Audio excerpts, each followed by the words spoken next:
My name is Andrew. In January 2022, I made an investment that has since become a wild, eye-opening lesson in the corruption that runs rampant on Wall Street. A lesson that cost many good people everything, including their families, homes, and sadly, their lives. This is our story.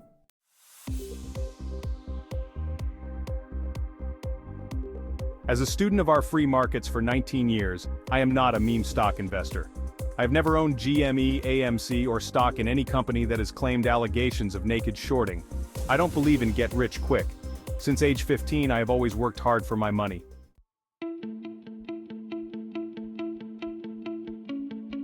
In June 2021, Meta Materials entered into a merger with Torchlight Energy.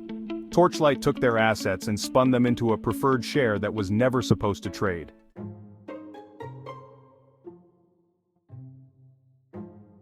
However, in October of 2021, an unknown party applied for the symbol MMTLP and made the shares tradable.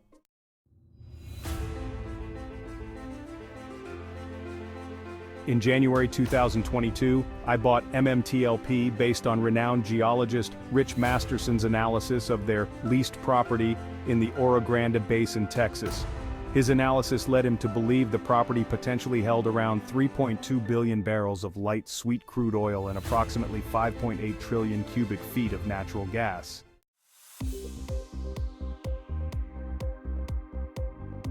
In November of 2022, approval was announced for a spin-out that would see the MMTLP assets spun out to a new private company, NextBridge Hydrocarbons. All shares of MMTLP would be exchanged 1-for-1 for shares of NextBridge Hydrocarbons, which were and still are not tradable.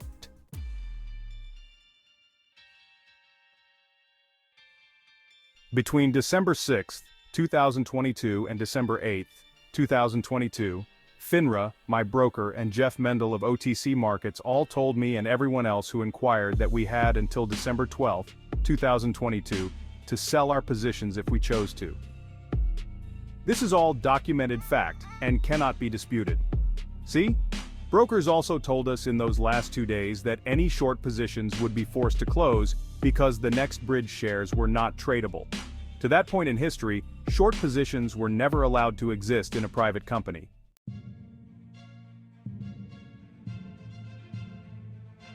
I could not believe what happened next. On December 9th, I opened my trading platform to see that contrary to the info they disseminated to the public, FINRA halted MMTLP trading. I expected to have December 9th and 12th to sell my position if I chose to, but those 2 days, and all of my money, were taken from me. My initial reaction was shock. We are supposed to have the most free and fair stock market in the world. And not only was my money taken from me, it seemed to have been done by the very entity that I believed existed to protect me.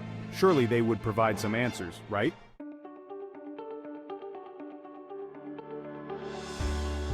I went on social media to see if I could find information and was surprised to learn that there was a Spaces call on X with over 800 people in it discussing this very issue. 24 hours a day from that point on, we gathered in Spaces and took action, hoping someone would answer us.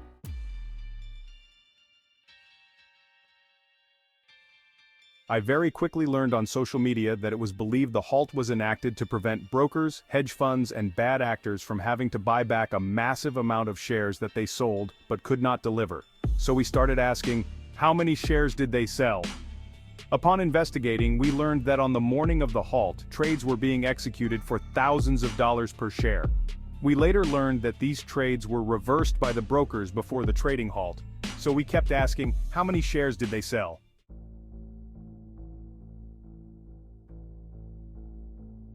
Some shareholders sued.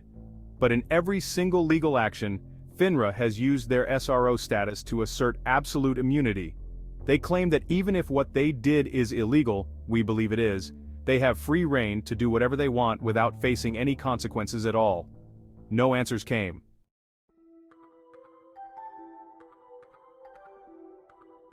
But what did come was a member of FINRA's Market Regulator Advisory Committee, Dave Lauer, publicly demanding a full share audit and explanation from FINRA.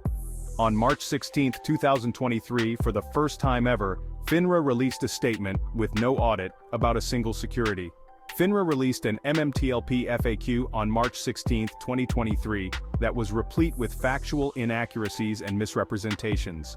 Notably missing was the share audit. A week later, this FAQ was dismantled by investors, so much so that FINRA had to make 12 material changes to the FAQ that same day.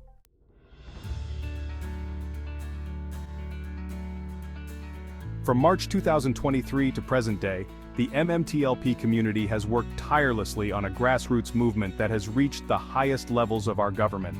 As of this writing, over 100 congressional representatives have requested the share audit from FINRA but have been ignored.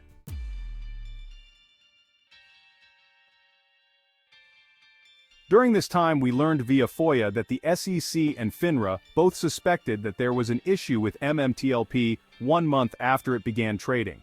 But not only did FINRA continue to let it trade for 14 months, they misled the public into thinking we could sell through December 12th.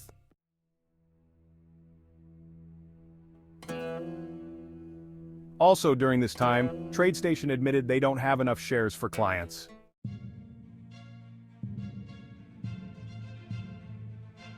We then learned that the FINRA committee responsible for halts is made up of representatives of entities believed to be complicit in overselling, and now the CCO of TradeStation is on it.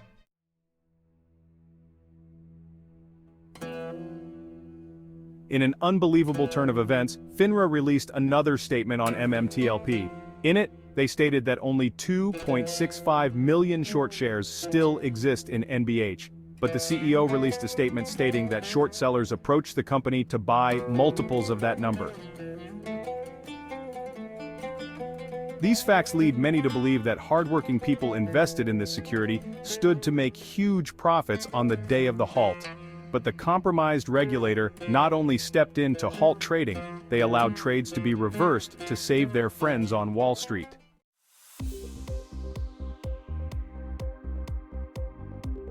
In April 2024, Devin Nunes, CEO of Trump Media, sent letters to Congress raising concerns about naked shorting of his company's stock.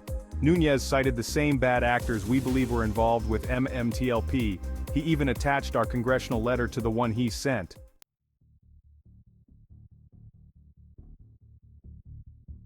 Most recently, the SEC filed claims against the Meta and Torchlight CEOs. This suit is viewed by many as a tactic to placate congressional inquiries.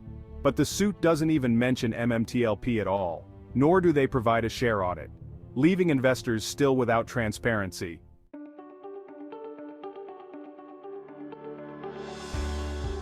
For 20-plus months, former TRCH CEO John Berta has openly fought loudly alongside us for answers. He even called for congressional proceedings where he would testify under oath. This CEO has been more transparent than the regulators that are supposed to provide transparency.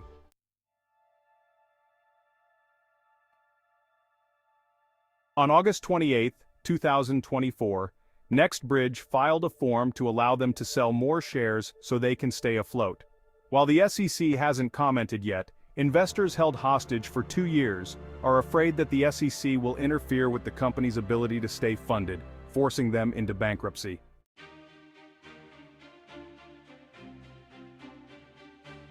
But MMTLP investors will not be fooled, we will not be placated, and we will not go gently into the night. But this issue doesn't only affect us, it affects you. And you can help us make sure that the SEC doesn't prevent NBH from staying alive, and that this never happens again. If they came for our investments, and they came for the investments of a former US president, they can come for yours too. We're not selling anything. We aren't asking for money. All we ask is that you retweet this thread for us to help spread awareness. Thanks for reading.